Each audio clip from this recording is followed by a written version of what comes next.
May I now invite, just for a quick introduction and a very, very special address by the past chairman of Indiaretailing.com, Viju Kurian, if I can call him on stage, and because he's going to actually unveil the forum in a proper way by requesting all the stream heads, the stream chairman, to come and speak. But before that, Viju, I believe you have a quick presentation, a quick speech to make. Under Biju's leadership, of course, IRF has grown, and this is the 10th year. He's actually brought in IRF into the 10th year. So please welcome Viju Kurian, Head of Reliance Lifestyle Retail.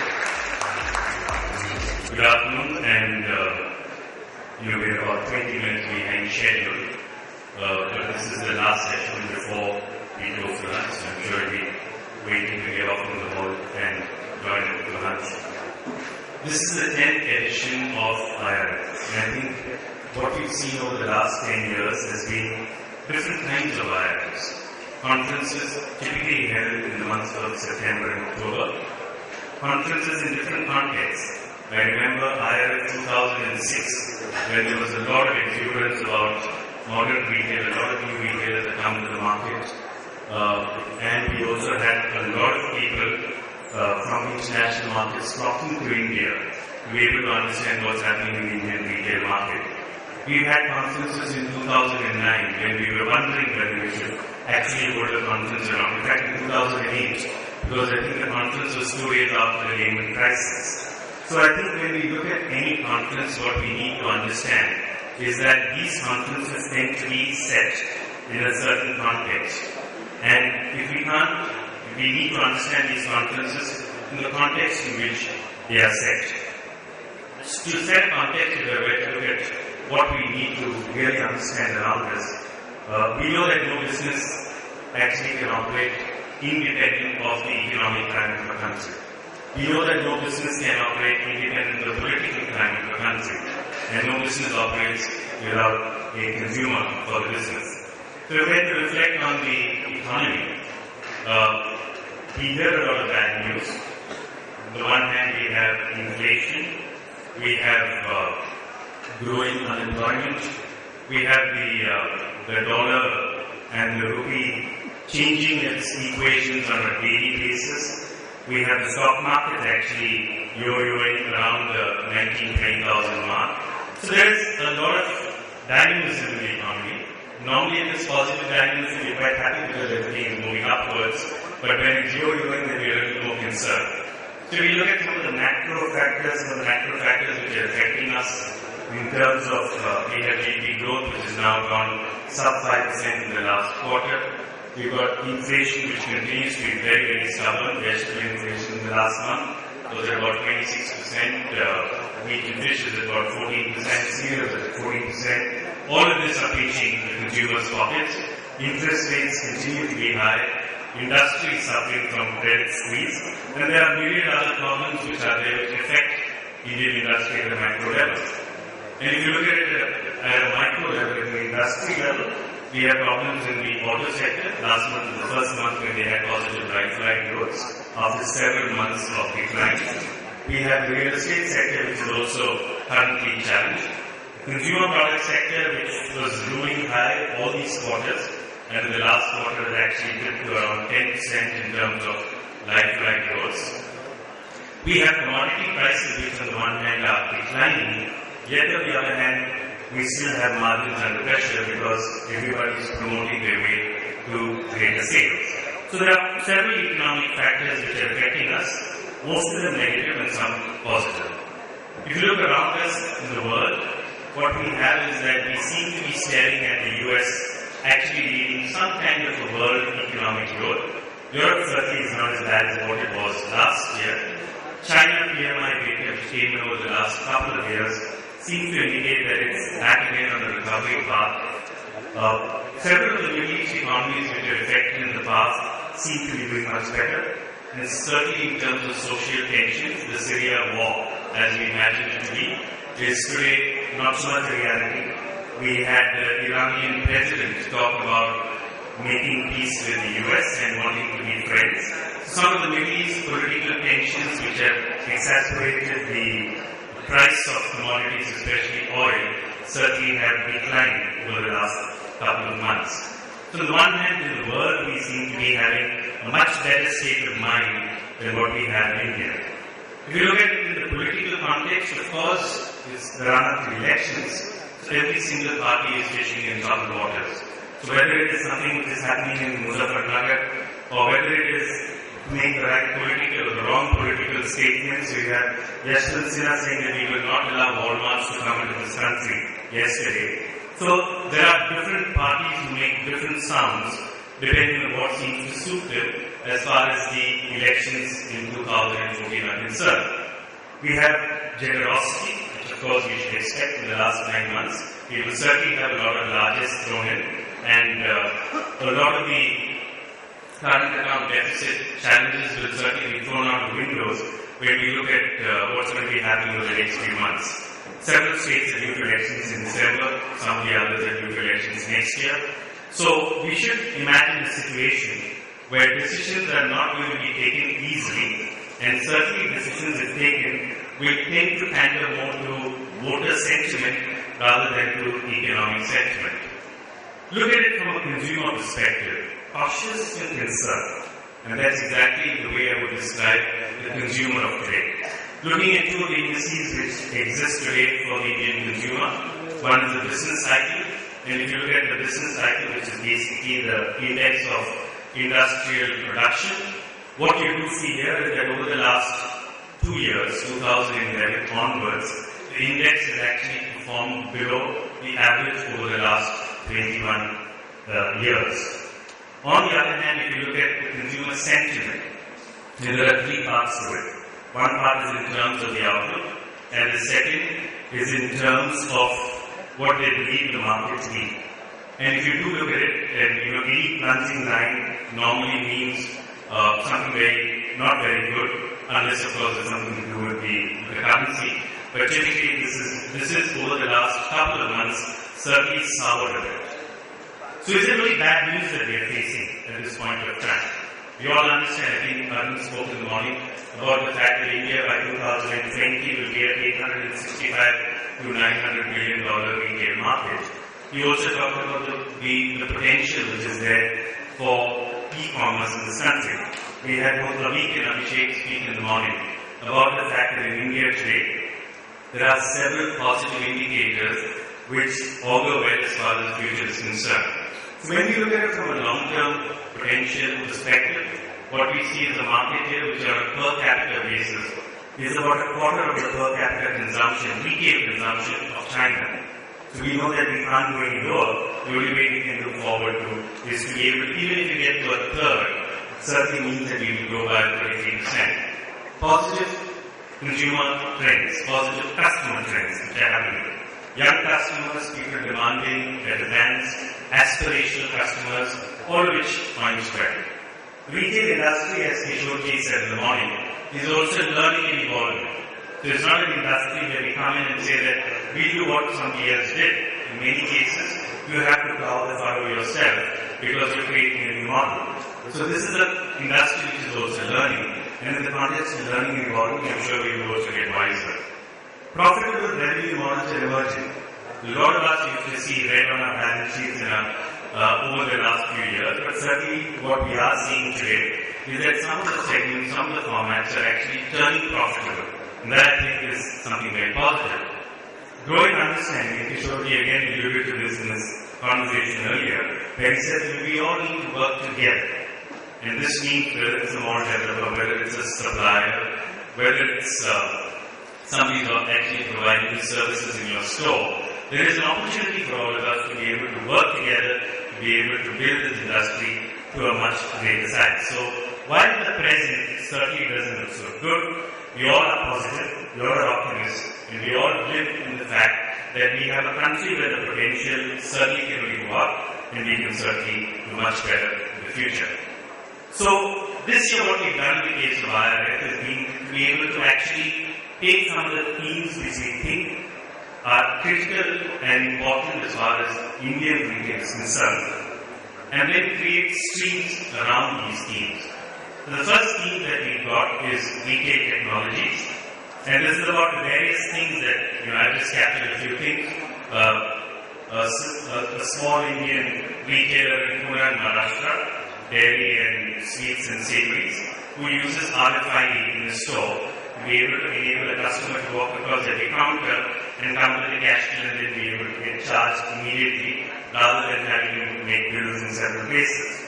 There are several other technologies that I'm sure you will be privy to as the sessions go on. And who better to lead the retail technology stream than Mr. Ajit Joshi, who's been at the forefront of Chroma and technology. Ajit, may I have you come on the stage, please?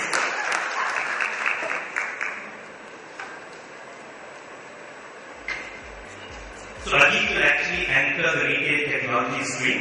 Would you like to say a few words? You use the other mic.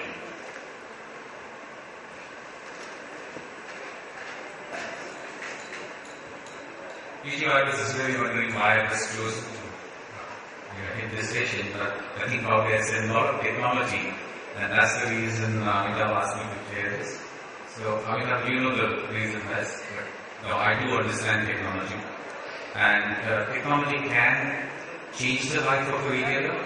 I have seen a lot of, and I'm starting with a very negative stage, a lot of retailers around the globe blindly have gone ahead and invested in the technology. And guess what? The results have been very, very negative, and some of these retailers ended up losing their stores or they have vanished. So you need to be very, very careful in terms of investing into the technology. So I have a great panel with me. Rajiv Akni is going to help me in chairing this particular session, and I would like to welcome all of you to join us there. Thank you. Thank you, Ajit, and please remain on stage. Business models and concepts. Several new things. We've seen new formats come into this country. We've seen new ways of working. John Lewis has an equal partnership model. So we had a lot of discussion about talent. And this is one company where people work in the company and own a part of the company and share in the profits of the company. And thereby are committed a lot as far as the company is concerned. We've got new concepts like the IRF concept which is coming. So there are several ways in which we've got Indian concepts like Metro, where there is a people ownership model, wherein he's actually delegated his entire store to a set of people, and he gives them a share of the profit, and all that he does is, pays the rent and pays a few costs. The rest of it they have to manage themselves as owners of stores. And we've got to spearhead this stream, Mohit Khattar. I know he's around here. Mohit, yeah, please, thank you. So Mohit heads, some of them stage, and Mohit heads Godrej Nature Basket. And this is a format which certainly has looked at food retailing in a very different way compared to what the normal kiranas do. And that differentiation is certainly helped. So, Mohit, would you like to say a few words? Wondering why you chosen for this. I too was wondering, and I thought it's maybe because we sell a lot of very interesting food rather than the more conventional food.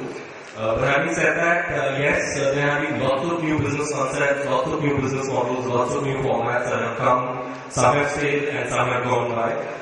Of course, the opportunity for food and grocery retailing in this country is huge. Like Viju himself mentioned that this industry is growing very well. I think the only problem that plagues at least one part of the industry is that the share of organized retail still remains pretty small as compared to the overall size. I of course have some of the finest minds within the food and grocery industry who will deliberate and debate with me along with Govind Yetiraj tomorrow. So please join us for the sessions tomorrow. Thank you, Mohit. Retail talent. I think the last panel that we had, there was some detailed discussion about retail talent. And who better to be able to share this than Naren Chowdhury. Naren, we please come on stage. Naren is actually very passionate about retail talent.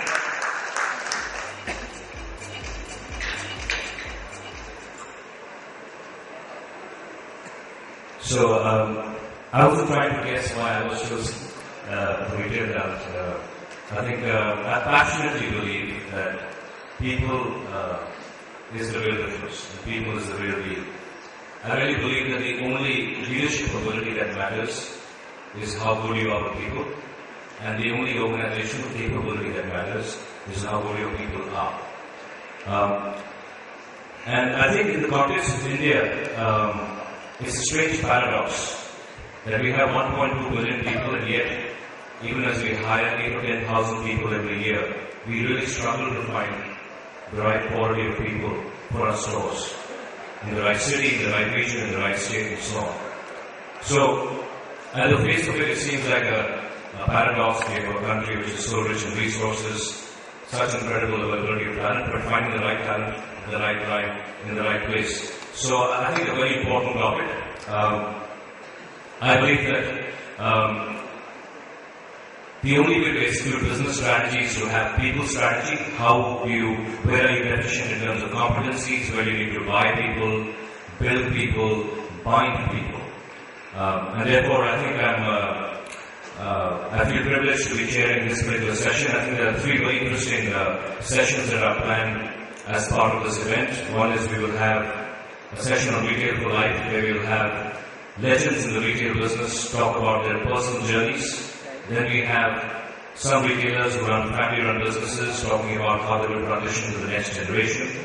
And finally, we'll have a very interesting panel on how do you retain the focus on talent and culture, even through organizational transformation. So very exciting topics as part of this session on talent management. Thanks, Naren, and thank you very much. Economics of business, we all know about how to set up stores. The challenge has always been to make money in stores. So whether it's in terms of increasing your sales, or whether it's in terms of increasing or reducing your capital, or whether it's in terms of increasing your profits, we've often been challenged in modern retail ever since we started. And I think what we've got here is a session which focuses on something which we always take for granted. And the chairperson for this stream is actually Shailesh Chaturvedi. Shailesh, would you please come up on stage? Please welcome Shailesh.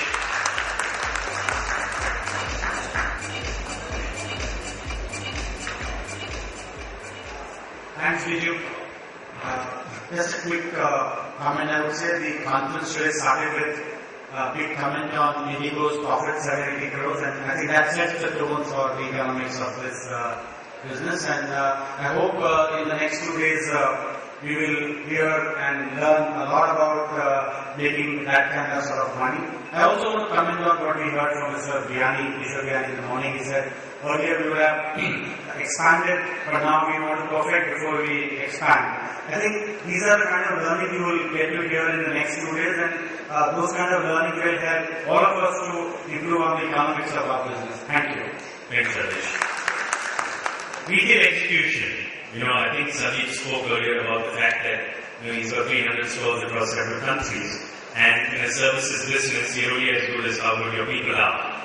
And this is an area where I think a lot of us have problems in this country, because between actually identifying a property, to setting up a store, to making sure your suppliers are able to fill up the store, to making sure that they're able to replenish when you sell, making sure that you've got the right set of people, and then to make sure that they're trained well and they're operating that store. At the end of the day, the store makes money. I think a lot of this is related to the fact that there has to be excellence in execution. And I think this is an area that we certainly, as a lot of us are very familiar with several aspects of execution, and I think this is an area that we will detail out a fair amount over the next couple of years. So may I request Sandeep to come up and to be able to say a few words about retail execution.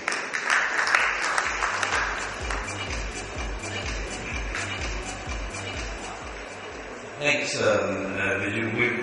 We've actually kicked off the execution scheme already with the last session before this that we had, but just to give you some insights on the other sessions that are coming up, we have the trending issues of building and leveraging brand value, improving brand relationships, and managing corporate brands during changes. That will be addressed by experts later this afternoon. Now, there will also be another important topic of discussion, which will be strategies to create retail destinations that could be seen not just as shoppers' paradise, but also tourist destinations.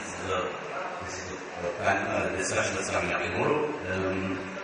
Well, the fact is that strategy without execution is akin to hallucination, and we're hoping to have some interesting discussions around this, and I hope you will enjoy what we have to say. Thank you. Thanks, Sandeep. Thank you. The last session is about social media marketing, the use of social media, and I think what we are seeing are a variety of ways to be able to communicate, connect, and keep a dialogue going with customers. Initially, what started off as a C2C, from person to person, consumer to consumer, has now been understood that if so many people are talking in a room, which is on Facebook, why as a brand can't I also be part of that conversation? And if my consumers are talking to other consumers, can I make sure that they actually say a good thing about me or put in a good word about me? So a lot of marketers are now beginning to use different kinds of social media and use it to their benefit, use it to their advantage in terms of actually creating positive word of mouth. We have Facebook, which I think is currently at this point of time still the third largest country, and it's got 70 million users in India. We have Google Plus, we have YouTube, which is also growing quite rapidly in terms of viewership, Twitter, which is adding the largest number. So there are several ways in which marketers have been able to use. To anchor this, we got a social psychologist in some sense of the word, who's Surya said, who's always been able to understand trends which are happening around. He unfortunately is not here as part of the session, but I'd like to introduce him as being the chairperson for this stream of the entire conference. So ladies and gentlemen, may I now request you to welcome all your chairmen, the five present here and Surya, who are going to be anchoring the next 2 days of IRF, the 10th edition of IRF 2013. Thank you very much.